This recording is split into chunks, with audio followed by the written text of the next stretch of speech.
joining me here at home for another episode of Let's Talk with Annette for tonight, Friday, the 22nd day of September in the year 2023. And I also want to take this opportunity to extend a pleasant night to those who are following this program via my social media platform this evening.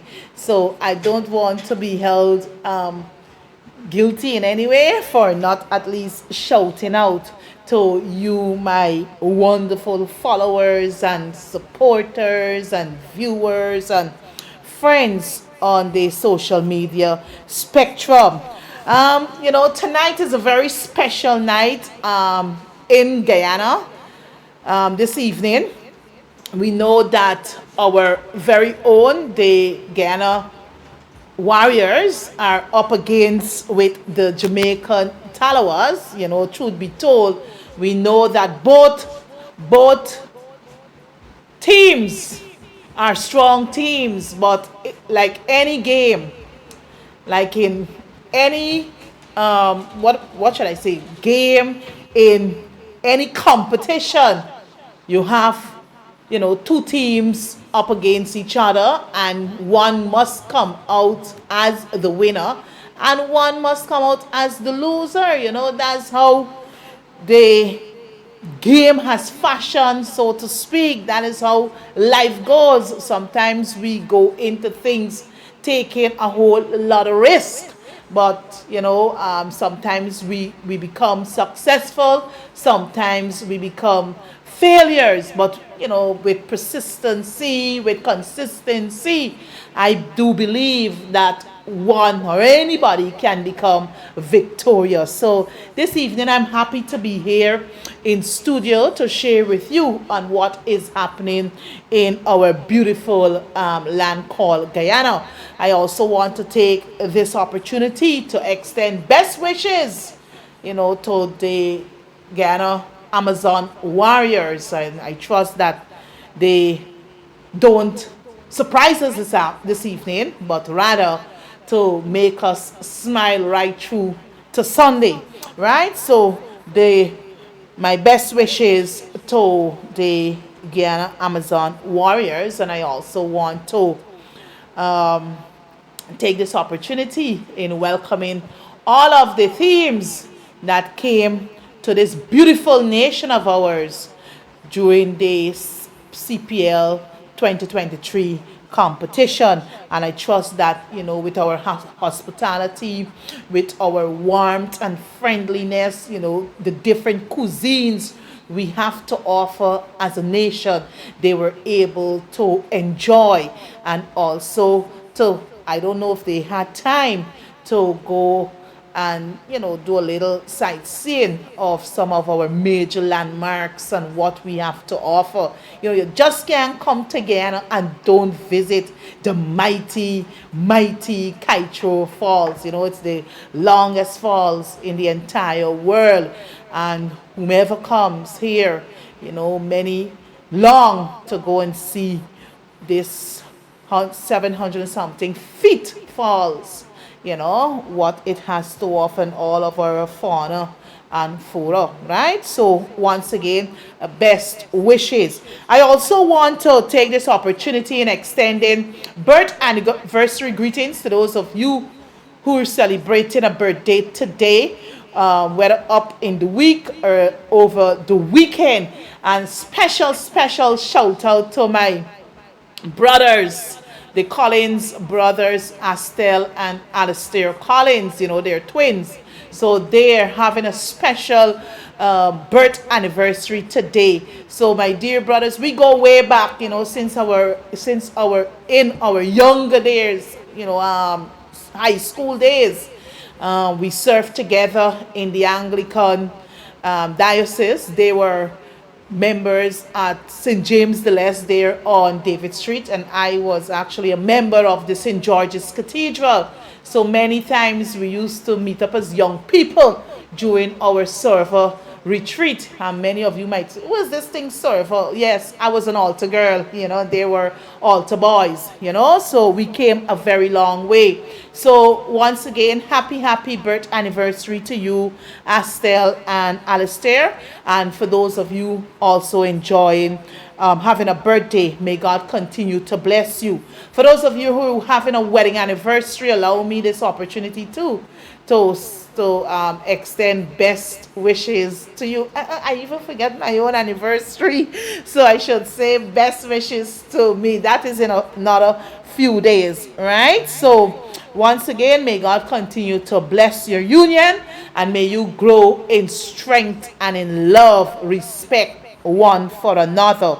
And let me take this opportunity too to extend my deepest condolences to those who have passed, your loved ones. May their peaceful souls, or their souls have a peaceful rest, right? And may they rise in glory. Also, I want to remind you that continuous registration, I will not desist or discontinue from making this announcement, because I believe this is critical so that it will serve each and every one of us that opportunity to get registered.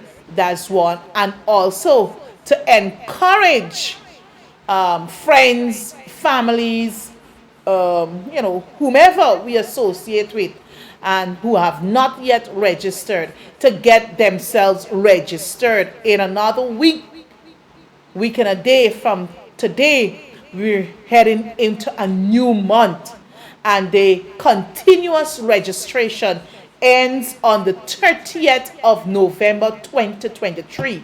For emphasis sake, I will repeat. It ends on the 30th of November 2023. And all that I will say through this lens is that we all have a responsibility. We all have an obligation to ensure that we, if we haven't, get registered, right? And not only us, it must not be a selfish thing, but we must also ensure that our friends and loved ones, our young people who will be 14 years by December 31st, 2023, they too can get registered, right? And previous programs, since the registration cycle commenced in March, on March 18th, I think it was, I have been, speaking every week of the purpose, the reason why one should get registered. It is not only for the sole purpose of elections or voting, right? It allows us to conduct many other personal business. So please, the offices are all across the 10 administrative regions. For Region 4, Georgetown alone, we have 4 locations. And as I said before, the process is a very simple one. It takes less than an hour to complete the process. That's one. Secondly, all that is required to complete the registration is your birth certificate or a valid passport. A birth certificate or a valid passport. For those who are married and want, those women who are married and want to have their new names added to their ID card, they too can visit the offices. Just take along with you your marriage certificate, and the registration officer will conduct the necessary processes, right? Also, what else? The offices, they open every day for the exception, I think, Saturday and Sunday. But from Monday to Thursday, 8 a.m. to 12, 1 to 4:30. On Friday, 8 a.m. to 12, 1 to 3:30. right? So please, please, if you are encountering any difficulty, just reach out to, you can reach out to me, you can reach out to any of my other colleagues, and we will be more than able to assist you, because come 2025, whether it's December, November, October, September, whenever the date is set for general and regional elections, your name must appear on the voters list so that we can boot the People's Progressive Party Civic out of office. It is time. It is time they pack their traps and leave the government, right? Okay, moving on. Um, I also want to make this pitch to, those whose heart will be touched by what I have to say here this evening. About 3 young persons in my constituency reached out to me. They've just entered secondary school, and they're looking for computer. They're looking for computer or tablet. So if the Lord touch your heart, which I know you will, and you feel like to partner with me to make this request a reality to help our future leaders, feel free to reach out to me. My telephone number is on screen there, 623-6032. 623-6032. And I will, as in upcoming programs, I will try to have like a poster or provide more information as to how we can, if you don't want to if you want to contribute, make a monetary donation to this project, I will provide much needed information as to how you can contribute, right, to make this a reality. Sometimes, where education is concerned, I am big on that, because I know what it is, especially growing up in a single parent home, because my dad died many years, many years, So it was my mother and my grandmother, with the assistance of good friends of the family, uncles and aunts, who made their contributions towards my education and that of my other siblings, that really caused us to be who we are today. And I like to, give back, because I know where I came from, right? So again, I will make this pitch.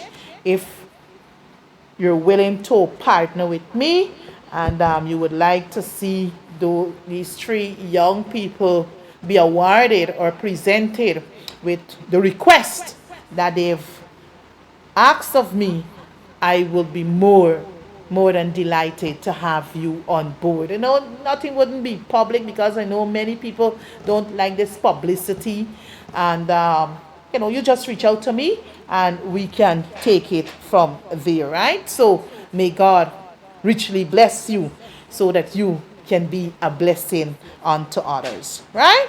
Good. Well, this evening, I know it's Friday evening, and it's that day, when we prepare ourselves to welcome the weekend, where we can rest, where we can have fellowship with family, friends, and even with our church community, right? So I just want to wish each and every one of you a blessed weekend. But that apart, I believe that I have an obligation. I'm duty bound to you, the people of this country, as an elected official, to come and to educate, to sensitize you on what is happening in our country. So this evening, like previous nights, weeks or so. I'm doing it all alone, solo. And the topic for this evening is the PPPC regime has no shame. PPPC regime has no shame. And I qualify it by stating further that by asking a question, rather, yes, by asking a question, where is the audited US 214 million Guyana dollars? I repeat, where is the audited US 214 million dollars? So I have that to address as a substantive item on my agenda for this evening. But I just need to get some, little areas out of the way. So one, I want to touch briefly on accidents. Last week I was here and I spent perhaps close to 10 to 15 minutes speaking about the frequent road accidents, more so the fatalities that we continue to see on our roadways. And just as I left, or while I was in studio last evening, there was a mishap, and they just commissioned roundabout there in Eccles and the Hayes Bosch area there. $60 million, that was commissioned, that roundabout area, that was commissioned about 3 weeks ago. And just last Friday, there was a mishap there where a speeding car, ran into that area and destroyed part of the area there. I note the authorities, they have repaired it, and I think they've made a report, or a report was published, that the driver, I think a name was given, some Mr. Humphrey name was given, that he will have to repay the sum of 2.1 million Guyana dollars. I guess that is what the cost of the damage is. So he is now faced with a hefty sum to pay for his recklessness in using the roadways. All of these things can be avoided if we use the roads carefully, if we drive in the appropriate miles per hour that is required of us. We wouldn't have all of this, damage to the road barriers and all these nice monuments and structures we have around the place. So I am happy that the authorities have taken this approach to have that delinquent driver pay for his recklessness, right? So 2.1 million Guyana dollars. So I just want to remind us that we have a responsibility to ensure, first, observe all the traffic rules on the roadways. Secondly, to exercise the 5 C's as motorists on our roadways. And we have to look out for our brothers and sisters, as they too are part of the whole arrangement of using the roadways. So let us not be selfish, but we must learn to be considerate and also use our common sense when using the roadways. The other issue I want to raise here has to do with the police, the branding of the police vehicles. These are state vehicles.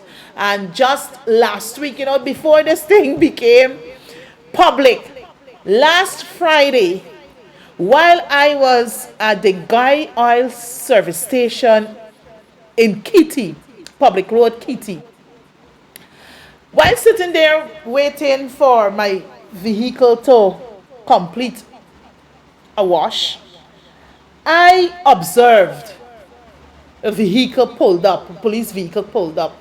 Because that particular service station is where all majority of the government vehicles, whether minister, vehicles assigned to ministries, the police, I think they normally use the Guy Oil service station out at the Kitty location. So while sitting there, I observed this vehicle pulled up. And just in front of me, and I saw this word Policia. And I said, wait, am I seeing right? Policia? But I didn't take a flash of it to make it, to have it posted on the social media platform to throw out a question to the authorities and, probably urge on the public to make their necessary comment. It's until Gordon Mosley, I think it might have been on Monday or Tuesday morning, made this thing public. Then I said, okay, indeed, this is what I saw, So again, my brothers and sisters, I think much has been said and I wouldn't want to belabor the point further. But to say that, if you're making changes, by right, your people ought not to be taken by surprise. No. Your people, you have a responsibility to inform and bring awareness to the public. Well, this is the direction the Ghana police force will be moving in. You didn't have a statement out by the Home Affairs Ministry, the minister office, so to speak. You didn't even have a statement out of the acting commissioner's office. You understand me? So obviously when these things are oblivious to the general public, it will draw our attention, right? And then you will have these critics and the criticisms and all the negative things will be said. Because why? You failed to do a simple thing by informing the citizens the reason why you're going this way. And let me tell you something. Everybody is so upset about it. We are the only English-speaking country in the South Americas. And why?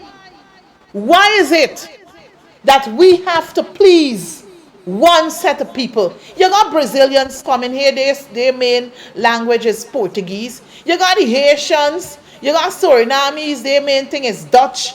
You got Haitians, they're French. Who else we have coming?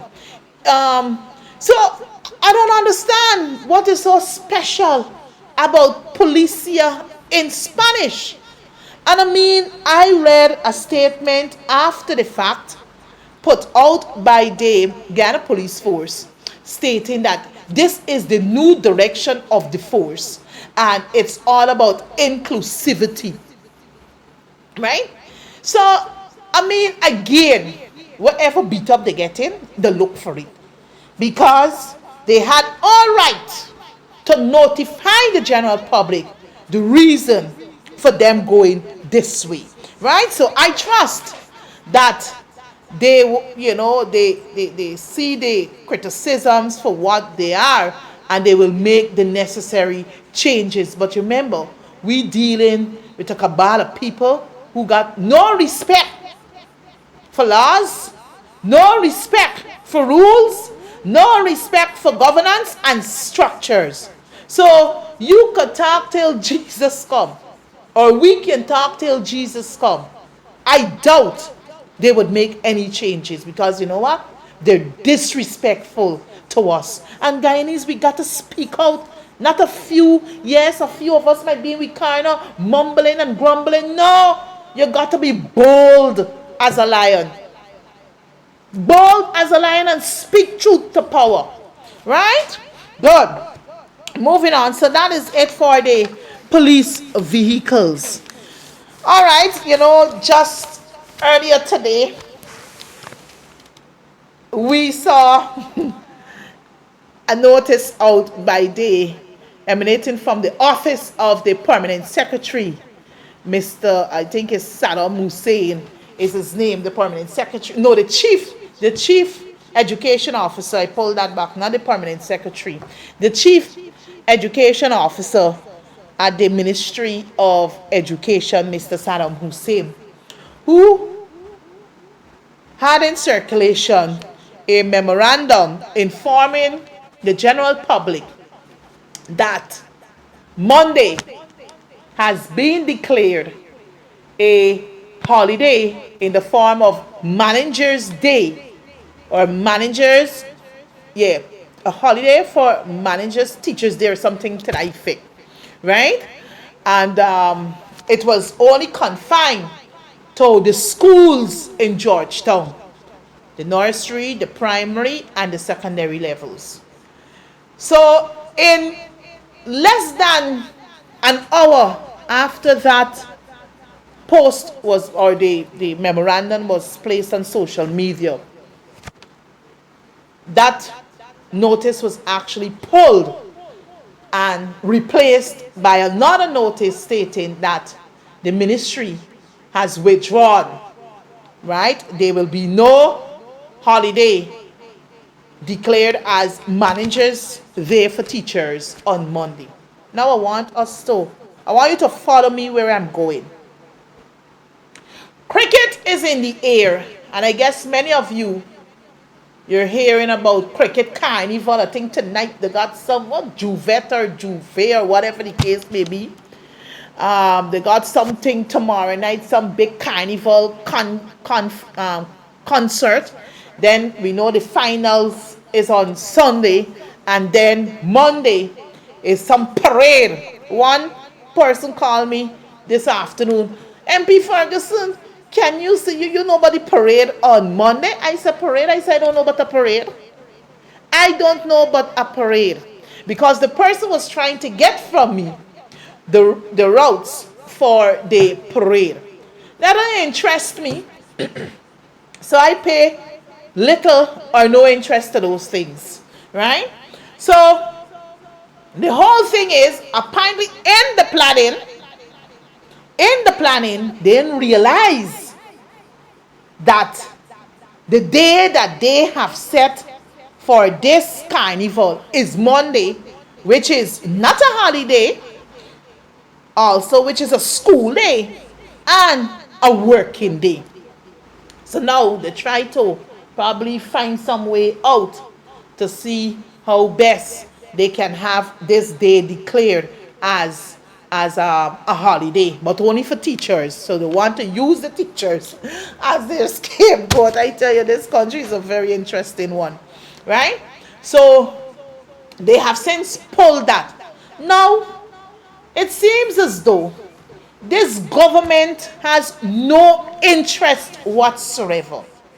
No interest. They have no interest in the welfare of the people. They have no intent of ensuring that the lives of our people are safely secured. But it's all about partying. It's all about riling up one set of people, make them feel nice tonight, and by tomorrow, what next? What next? Now tell me, this is month 10, Nasa? So this week is not pay week? This week is pay week. So with all these activities coming one after the other, what is that saying to you? Spend. You got to spend the last dollar on the last event. But if you, I don't want to curtail your movements and tell you how to spend your money and how you should live your life. You got to make that decision. That's not for me. I can only provide you guidance. So or advice. So, with all these activities, we gonna got big spending, but children still to send to school next week. So I want to say to you, sporting fans, party fans, young people, spend your money wisely. Spend your money wisely. I think there's some big artists who came in today. There was some big concert tomorrow at the stadium. I'm telling you, spend your money wisely. You got children to send to school next week. When the parade finish on Monday, the carnival parade finish on Monday, you still have an obligation to get those children to school. Cricket final Sunday, you still have an obligation to get those children to school next week. Big concert tomorrow, you still have an obligation. So all that I will say to you, spend wisely. Spend wisely. You got your bills to pay, the children to send to school. Spend wisely, because at the end of the day, you gotta look and see is who pockets your money going into. I say no more. Right? So the decision by the ministry for a national holiday for teachers for Monday, that has been withdrawn. So please, parents, guardians, grandparents, aunts, uncles, schools are in session on Monday. So please do not deprive that little child or student from attending school. I now move to my main topic for tonight. And it is this bonus, the 214 million US dollars audit. You will recall it was Culture News who actually leaked the report some months ago. If my memory serves me accurate, it might have been February month of this year. The audited report was actually revised in March of 2021. And the report was basically on Guyana Petroleum cost recovery audit. And it was the coalition government, before we left office in August, we asked for this audit to be done, I think, from the years 1999 to 2017. So it is an international firm that actually conducted the audit. It is the IHS Market Upstream Consulting, and this place is located somewhere in Dubai. So the audit was done. The report was actually presented to the government, and I have a copy of the leaked Stabroek News report, because it is Stabroek News who actually leaked it, right? So that's how come many of us in the opposition, we got our hands on this copy. And it was discovered, no operator, not that one. It was discovered that after the audit was done, 214 million US dollars, right? 214 million US dollars was actually, I think, the profit sum. However, there was some silence despite the opposition plea for the government to come clean with this report, make the report available. We want to know how this money was spent on all manner of things. It was last week during his press conference when asked by a reporter, I think it was a Culture News reporter, who asked Mr. Bharat Jagdeo about the audit, this $214 million. Then he danced around, he played around, and all manner of things, all fancy things he did. And a figure of some $3 million US was revealed. Now you move from 214 million to 3 million US dollars. Then he started to make a number of statements that GRA and between GRA and National Ministry of Natural Resources, who were actually responsible for overseeing this audit, right? And a whole load of things. Now, my brothers and sisters, I want you to follow me carefully. And this is something we ought not to have slipped from us. So at his press conference yesterday, the goodly gentleman is now saying, and let me just quote him, you know, you got to be so careful these days because I do not want to be held liable. The goodly gentleman, after under tremendous pressure because the opposition at our press conference yesterday, you know, the leader along with Brother Elson Lowe had their statements on this whole Exxon audit of this 214 million US dollars. So this is what Jagdeo said yesterday. He announced that government probe of petroleum units meeting with Exxon. Now what is happening here? When I saw this headline quoted by News Source, I recognized that it looks to me that Mr. Barra Jagdeo will now want to pin public servants. Who works at GRA? Public servants. Who work at Natural Resource Ministry? It is public servants. So it seems as though the public servants will now be made the scapegoat. I think Dr. Vincent Adams, he gave a beautiful explanation last evening on Sherrod's Duncan program regarding this whole US 214 million Guyana dollars. And this gentleman, because I think the opposition for the call on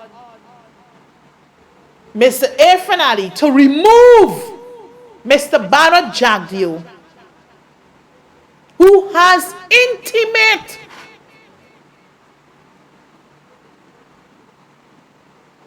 relations on the oil and gas sector, because he said he has oversight. He has oversight of the oil and gas sector.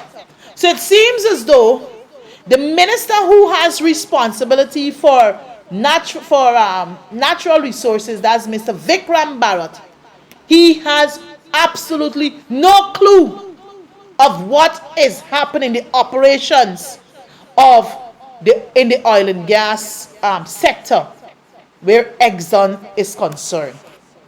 And you know, they like to beat this drum. They like to beat this drum in having their constituents believe that the then government, the coalition government, we were the bad guys.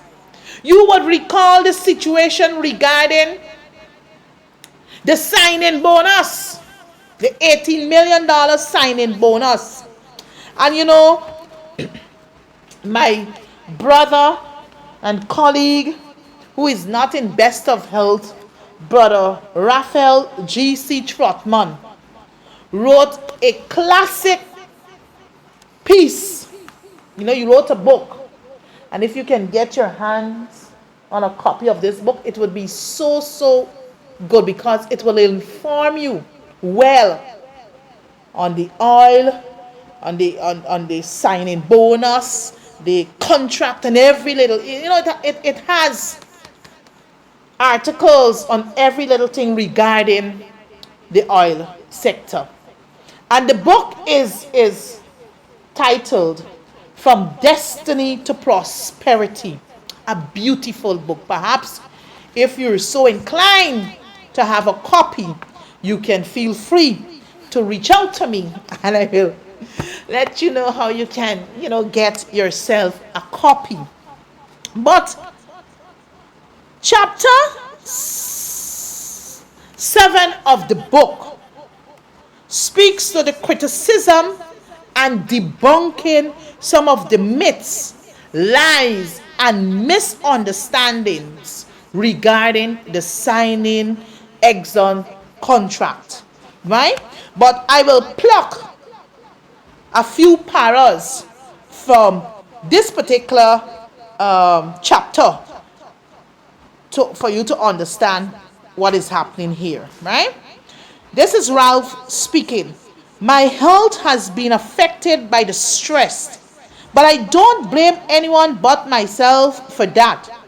After all, this is what I signed up for when I said yes of being named a minister, and minister with responsibility for petroleum in particular. It does cause extreme pain to see and hear the comments of some who I know are aware of the truth and who call themselves friends or family, open and close in uplifted commas. Few persons asked me about the circumstances surrounding the signing of the agreement, whilst most never even bother to ask, choose instead to postulate and pontificate about things they know nothing about. At the end of the day, however, I am not angry or upset with anyone for having shared their views and opinions. I am now moving to the critical section of this particular chapter, the signature bonus. The term signature bonus in the case is a misnomer. What was received was money to assist. You hear? I want you to listen to me carefully. What was received was money to assist with financing Guyana's legal challenge at the International Court of Justice. It should be noted that at the time the money was received, that Guyana had not had the controversy referred to the ICJ. So what Mr. Raphael Trotman is saying here, at the time the monies were received, this 18 million signing bonus, right? There wasn't the controversy surrounding Guyana and Venezuela, right? Was not referred to the ICJ as yet, the International Court of Justice, but had confidence that it would be, and needed to start preparations. I was told that the legal team, spearheaded by Sir Shirdat Ramphal, would be the same team that was successful with our case against Suriname, that followed the infamous gunboat incident when in July 2000, as the Surinamese gunboats expelled a CJX rig from Guyana's waters. The amount was placed in the agreement as a signature bonus, as a veneer. Note should be taken of Minister Greenidge's statement in the National Assembly in December 2017, when he explained when Mr. Kyle Greenidge explained in the National Assembly the genesis of this bonus. So what we have what we have been hearing time and time again by this, installed propaganda People's Progressive Party, more so by their chief spokesman, who is your own moderator, your own everything at his one-man press conferences, that, the coalition government concealed this 18 million bonus. We never made it public and all manner of things, giving the nation the impression that we stole the 18 million US bonus that was given to us. Here what Trotman further state in section 4 of the very article, chapter 7 in his book, and it's headed, Trotman received money. So this is what he's saying here. The false narrative that Trotman and other ministers received the US $18 million and more has become truth in Guyana.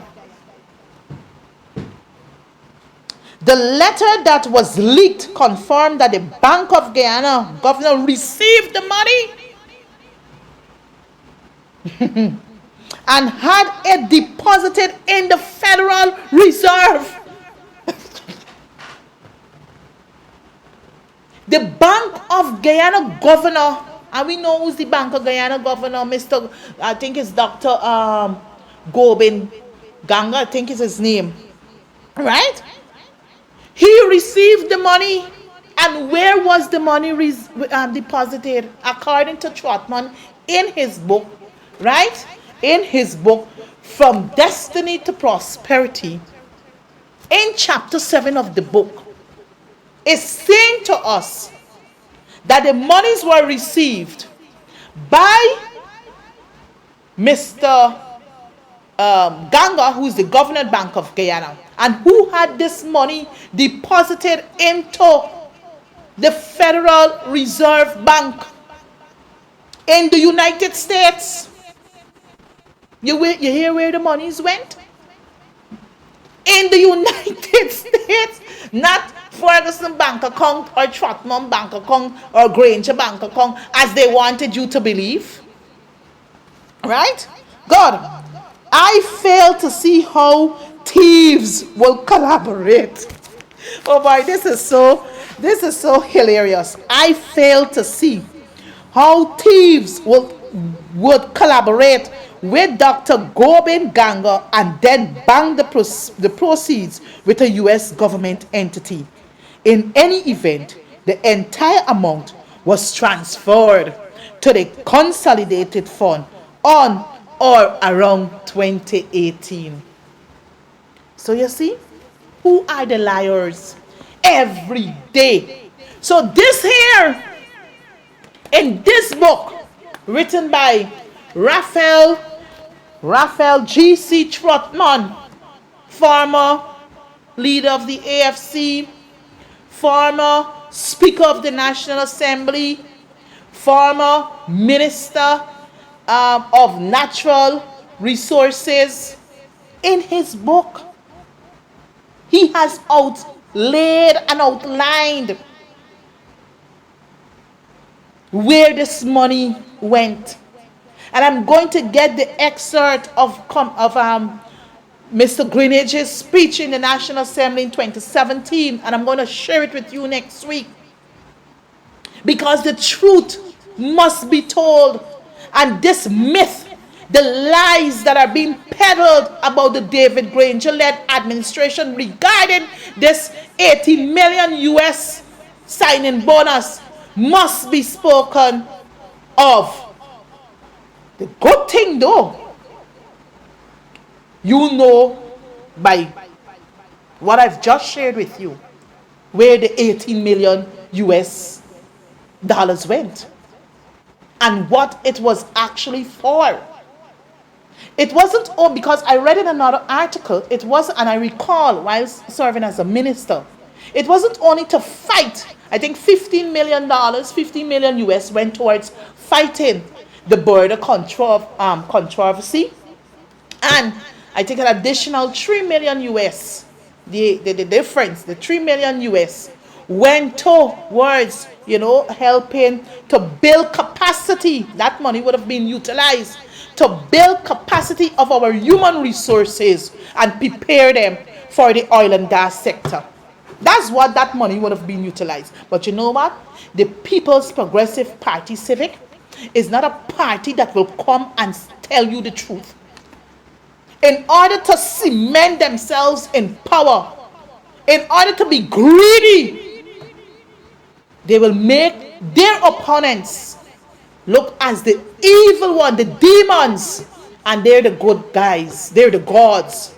But we know different. So the bad thing is, I just tell you about the good thing, right? The good thing, you know that the US 18 million went to the reserve in the federal bank, right? But the bad thing is that this, after the audit by the ISH market company, consulting company, right? We know with the 214 million US dollars there, we don't know what it was spent on. We don't know these things.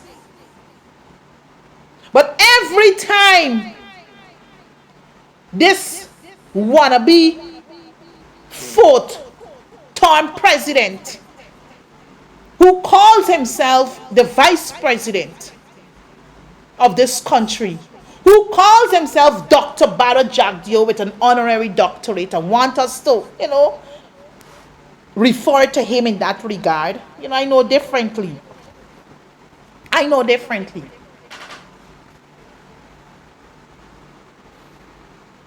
Wants us to believe,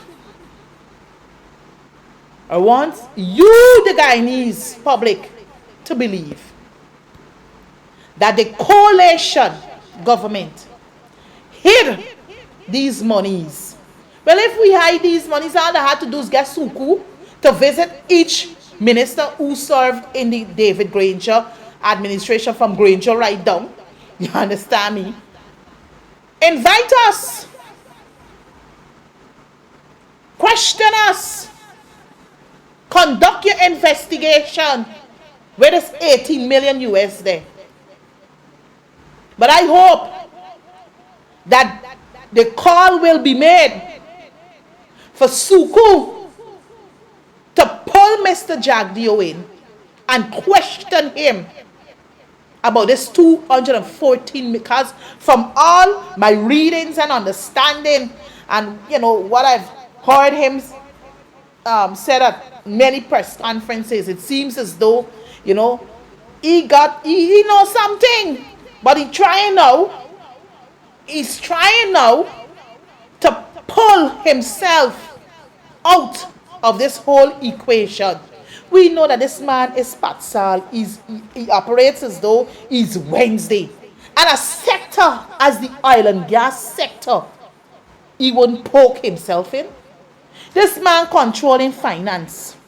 Don't worry with Ashley Singh. This man controlling finance. He controlling the Mr. Irfan Ali granted him probably exclusive rights to deal with all financial matters concerning the government. But you know what? When is budget? He ain't coming to present a budget though. Is Ashley presenting a budget in the National Assembly? He don't sit to hear Ashley 6 hours, 7 hours, 8 hours presentation on budget.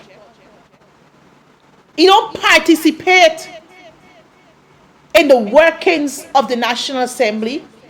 You pick up the Hansard, go to the National Assembly Library, get the Hansards from 2020 to current, and you tell me how many times you see the name Barra Jagdeo mentioned in the Hansard.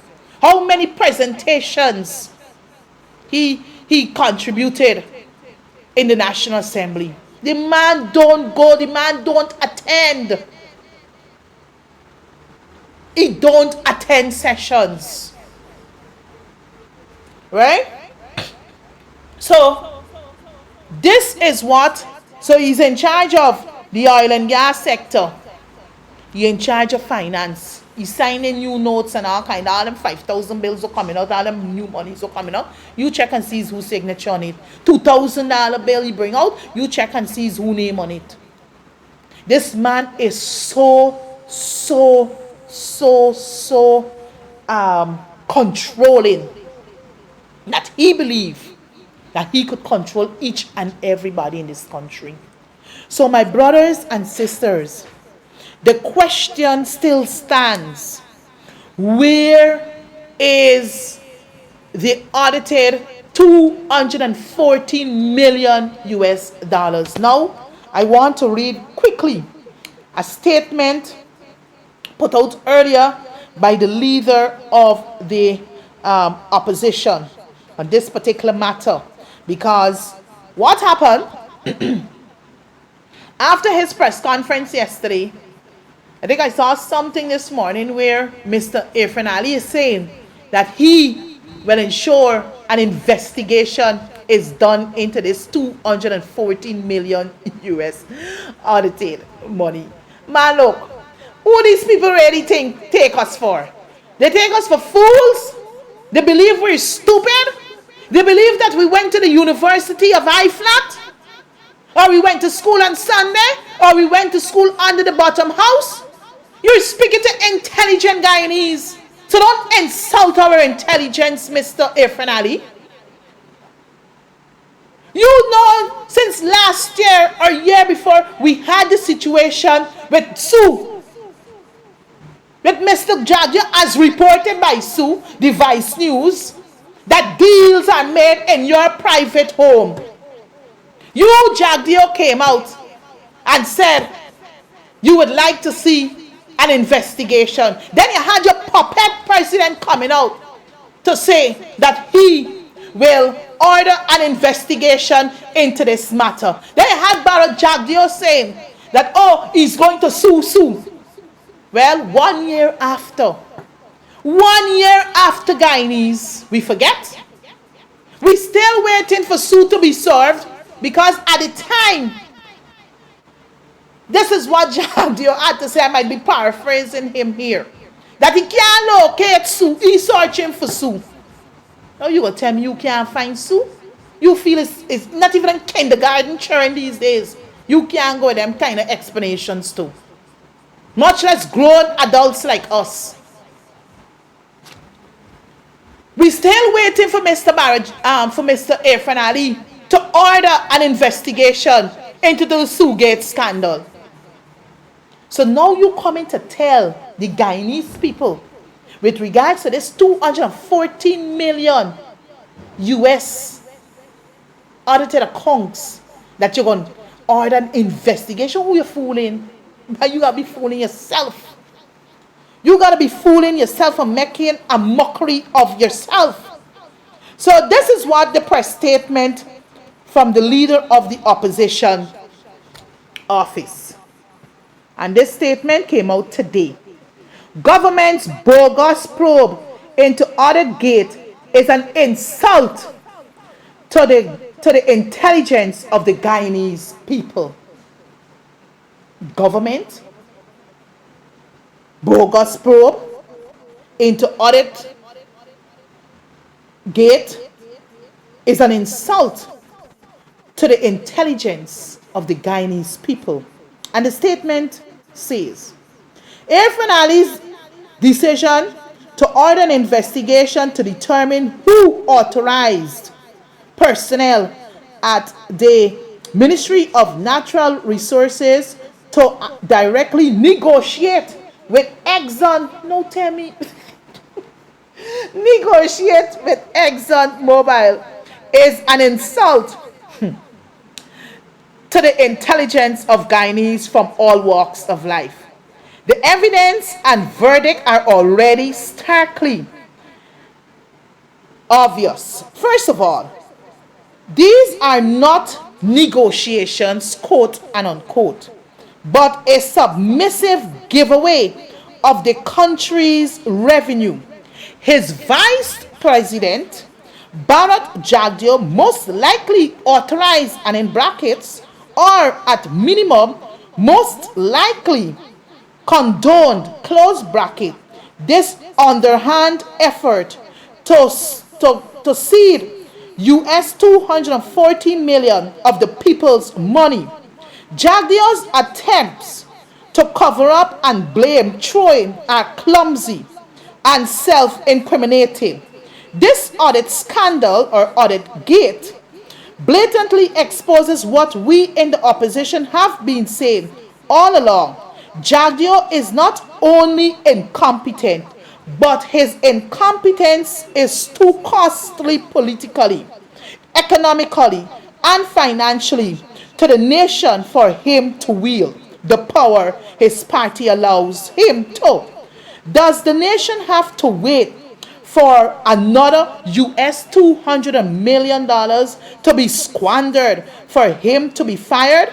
Does the nation have to wait for another display of arrogance and executive lawlessness? As regards President Ali, if he is unaware of the matters at this scale that transpire under his watch, then he is indeed the puppet president that many citizens see him as.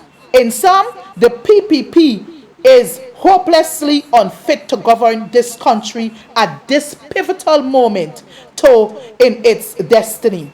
The PPP has 2 years more in its term in office. In the run-up to the next election, Guyanese will have to unite. I agree. Raise their voices. I agree. And openly demonstrate if we are to save billions of dollars from PPP corruption, ineptitude, mismanagement of our oil wealth, and its unpatriotic civility to big corporate interest. In closing, no bogus probe into audit gate will distract from these realities and imperatives. No bogus probe will fool anyone. End of statement.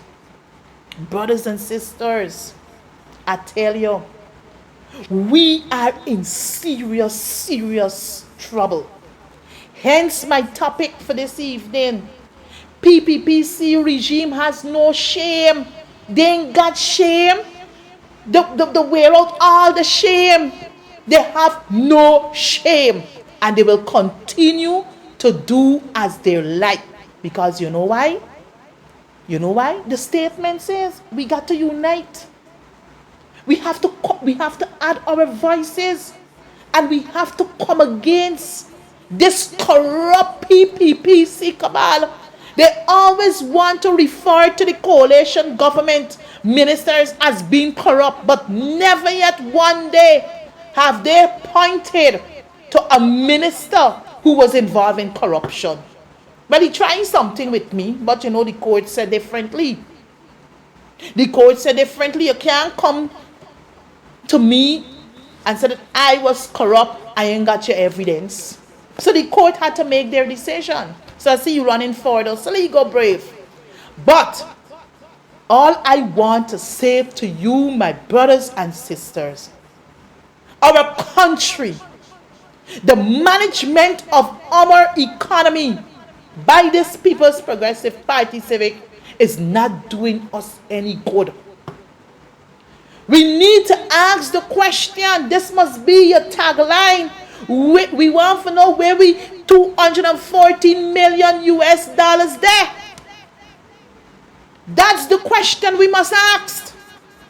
And if Jagdeo cannot give an account, Jagdeo must go to jail. Jagdeo must go to jail.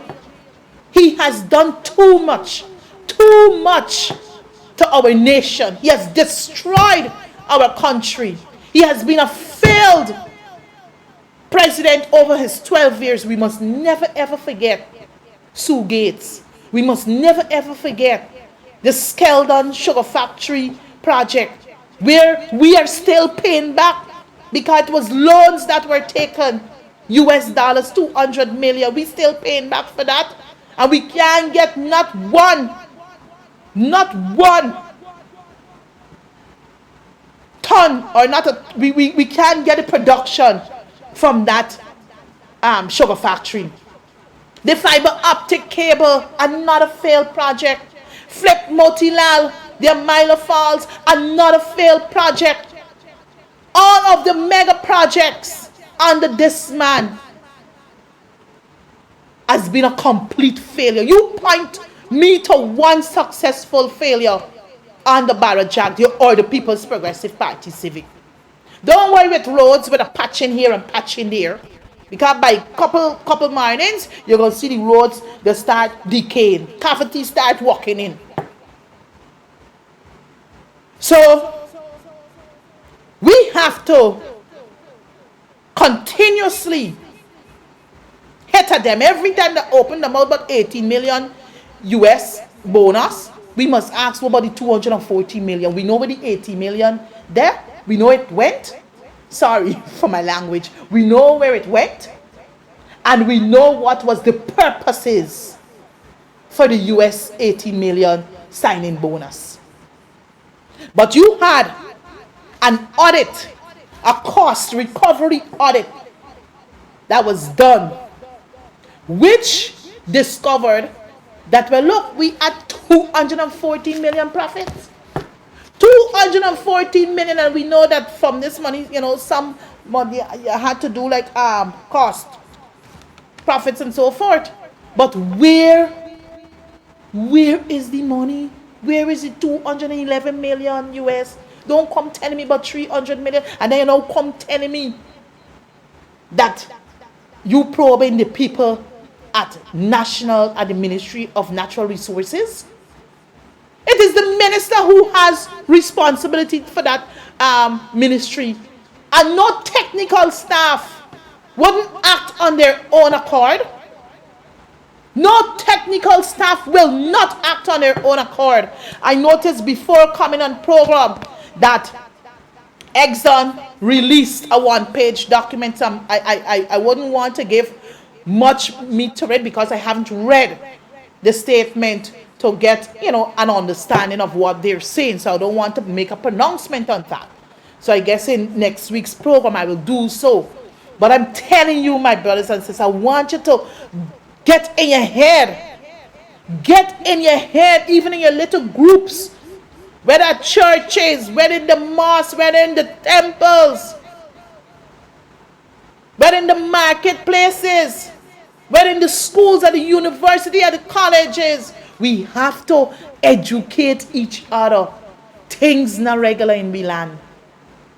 And we want to know, where is our 214 million US dollars?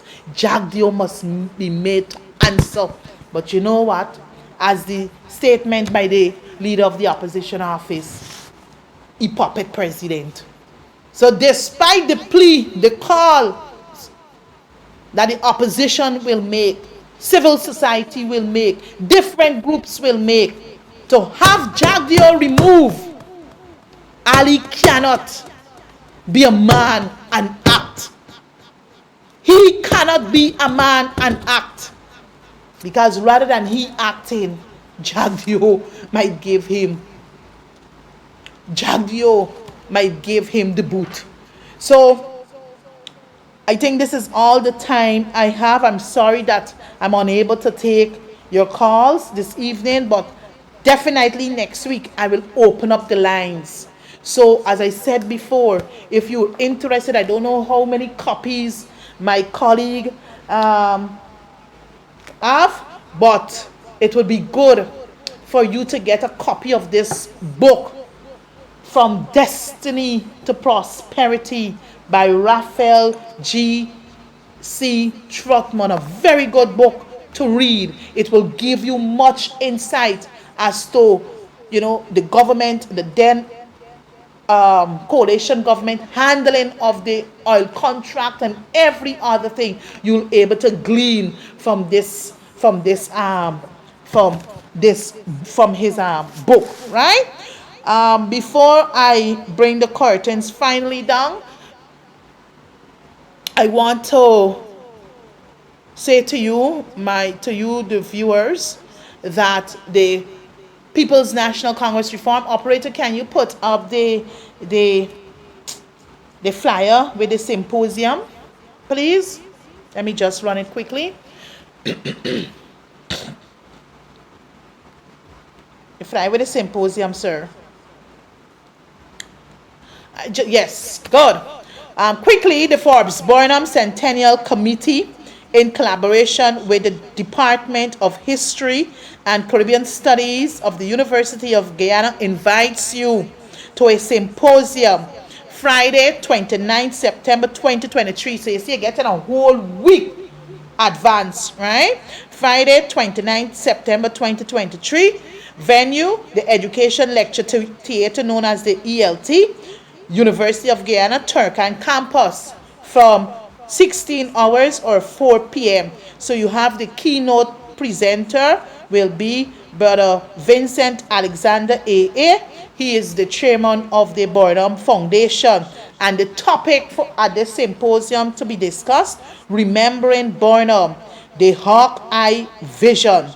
You hear, very interesting topic, Remembering Burnham, the Hawkeye Vision. And the theme for the centennial celebration is the centennial celebration of a visionary leader, Lyndon Forbes Sampson Burnham, commemorating the past, inspiring the future. Right? Commemorating the past, remembering the past, so that this past, his past, Burnham's past, can actually inspire the future. Because you will agree with me, viewers and listeners, that Burnham has left a whole legacy for us to build on. Despite the negative things being said about Burnham, we can still, after 38 years of his death anniversary, we can still point to achievements, to his contributions to the development of Guyana. The Demerara Harbor Bridge, the Linden Sioux Dike Highway, the Kanji Bridge. I can go on, but time is not upon me this evening. So I just want to extend that invitation to you next Friday at the University of Guyana, the symposium on the centennial celebrations of Lyndon Forbes Sampson Burnham. Viewers and listeners, this is all the time I have for tonight's episode on Let's Talk with Annette. I want to thank you very much for joining me this evening. I trust that my discussions were quite enlightening and it was, informative. So may you have a blessed weekend. May God continue to bless you. May God continue to bless your beautiful family, and may God continue to bless our beautiful paradise called Guyana. Tata, see you next Wednesday for another episode of Let's Talk with Annette. Tata.